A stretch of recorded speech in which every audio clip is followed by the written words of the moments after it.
This is 5 on your side at noon. Focused on you. If you've stepped outside today, you already know it's hot and humid, and the warm temperatures, they're here to stay. Thanks for joining us. I'm Mark Maxwell. Kay Quinn has today off. Let's get right over to Weather First meteorologist Gary Frank tracking this heat. Gary, just how hot could it get today? Yeah, we're going to head right back into the 90s. Not there just yet, but you just go outside immediately. And this is one of the mornings where it was already warm. Yesterday, we kind of had an ease into it. About a 36-hour period wasn't quite all that bad. It's hot, it's humid, and you see temperatures that are in the mid to upper 80s in the city. Outside of the city, they'll shave off a couple of degrees, but we're at 89 at Lambert. You'll notice the front to the north. That's what we're looking at later. That'll give us a little bit of a break tonight as we see some rain, but this is an area for severe weather, which we'll talk about specifically. We're kind of on the tail edge of that, but it has to do with timing as that moves further south. I don't think that's going to give us too much of an issue today. However, we'll highlight some minimal threats later on. Temperatures, though, that's the big story for us over the next few days. Significant heat plus humidity. 89 feels like 91. Do point up a little bit. Nothing significant, but it's enough to where you're going to start to see that heat index reading continue to climb. And as our temperatures continue to climb, we'll probably see that heat index feel like it's around 100. We stay dry the rest of the next few hours, but after that, we can't guarantee that, especially after sunset. And we'll talk about why that is and why we're just beginning the excessive heat ahead the next 7 to 10 days. Just a few hours ago, a major ruling coming down from the Supreme Court. The justices ruled the abortion medication mifepristone can remain on the market for sale. It's the court's first abortion decision since overturning Roe v. Wade 2 years ago. NBC's Bree Jackson explains what comes next. In a unanimous decision, the High Court kept wide access to the drug mifepristone, one of 2 drugs used in nearly 66% of all abortions last year. That means patients can receive the drug through the mail without an in-person doctor visit. The case stemmed from a Texas judge's ruling last year to move mifepristone off the market. The group of anti-abortion doctors claimed the FDA did not properly vet the drug back in 2000 and put women's health at risk. But the Supreme Court froze that order until it heard arguments last March.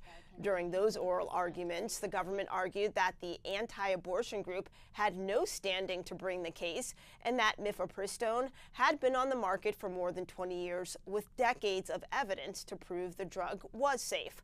At the time, justices appeared to side with the government on this standing issue, even those who ruled to overturn Roe v. Wade. The Biden administration and the drug's manufacturers also argued that taking mifepristone off of the market could undermine the FDA's drug approval process. More than 6 million people have used mifepristone since 2000 as part of a 2-part drug regimen to end pregnancies. And this is not the only abortion case on the Supreme Court docket. The justices heard arguments in April over whether a federal law on emergency treatment at hospitals must include abortions, even in states that have banned abortion. Justices have yet to rule on that case. In Washington, Bree Jackson, NBC News. And the abortion pill remains illegal under Missouri state law. Right now, our Justina Coronel is gathering information about how this ruling might impact us here in the bi-state region. She'll have that report at 5 o'clock tonight. Right now, the U.S. Senate is debating a plan to guarantee access to in vitro fertilization nationwide. It would give would-be parents a legal right to undergo those IVF treatments and also aims to make that procedure more affordable. Republicans are expected to try and block that legislation on a procedural vote, claiming the bill is unnecessary and politically motivated in an election year. New information now about a shooting in North St. Louis. Just hours ago, police tell us a man was shot multiple times before stumbling to a Metro bus parking lot. It happened around 6 o'clock this morning near the Metro stop at Riverview Boulevard and Hall Street. The man is expected to survive. 5 on Your Side has reached out to Metro for a comment, and we'll have more for you on this throughout the day. Also overnight, a 19-year-old man was shot inside his North St. Louis home. It happened just before 3 this morning on West Finney Avenue near Stevens Middle School. Police say someone fired shots into that home, striking the man in the thigh and the back. He was conscious and breathing when officers arrived. Right now, construction to expand Interstate 70 from Columbia to Kingdom City is underway. About 2 hours ago, MoDOT, along with Missouri Governor Mike Parson, broke ground on that project.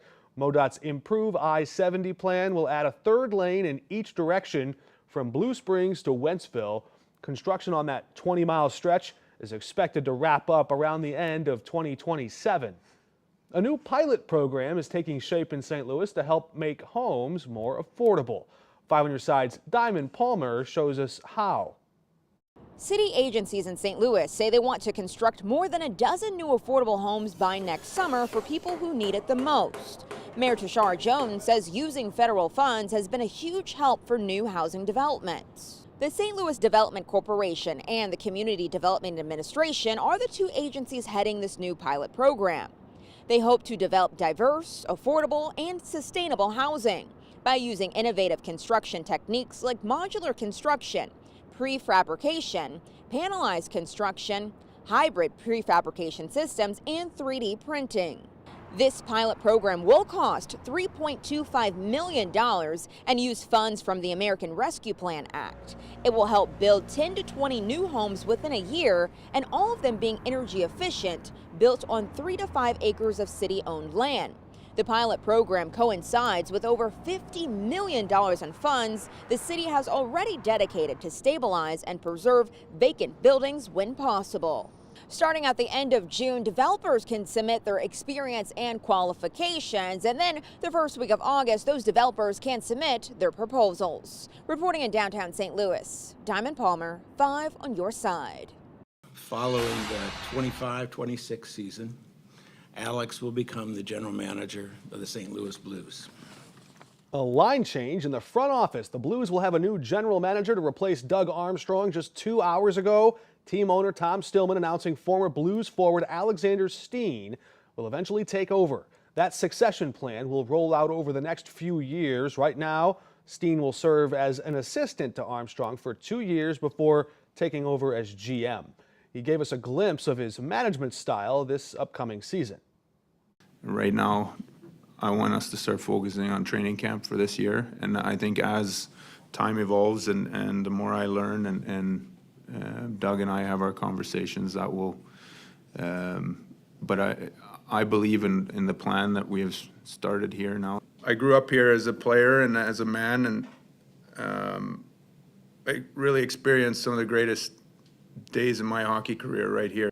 In addition to announcing the deal for Steen, Stillman gave Armstrong a contract extension for the next 5 years. He'll remain with the team as president of hockey operations after Steen takes over. Be sure to join 5 on your side at 5, where Corey Miller will go more in depth on today's announcement. Don't forget to join 5 on your side this Saturday to celebrate the 5-year anniversary of the 2019 Blues Stanley Cup Victory Parade. You can relive the Gloria days with us as we stream the parade on 5+ at 6, and 5+ is also free to download on Roku, Amazon Fire, and Apple TV. You're taking a live look now at St. Louis Lambert Airport, where a new airline is just about to take off. About an hour ago, Avelo Airlines launched its first direct flight to southern Connecticut. You can now catch that nonstop flight from St. Louis to New Haven for as low as $79. And that's not the only direct flight taking off today. Allegiant Airlines now has a nonstop flight from Mid-America's St. Louis Airport in Mascoutah to Knoxville, Tennessee. Allegiant Airlines will offer trips on Thursdays and Sundays. To celebrate, the airline is offering one-way tickets to Knoxville for as low as $48. Renewing your passport just got easier. Just ahead, the new pilot program that lets you do it without leaving your couch. What everybody is looking at is how these children can be at their best. Keeping kids fed during summer break, the free ways to keep them healthy and full.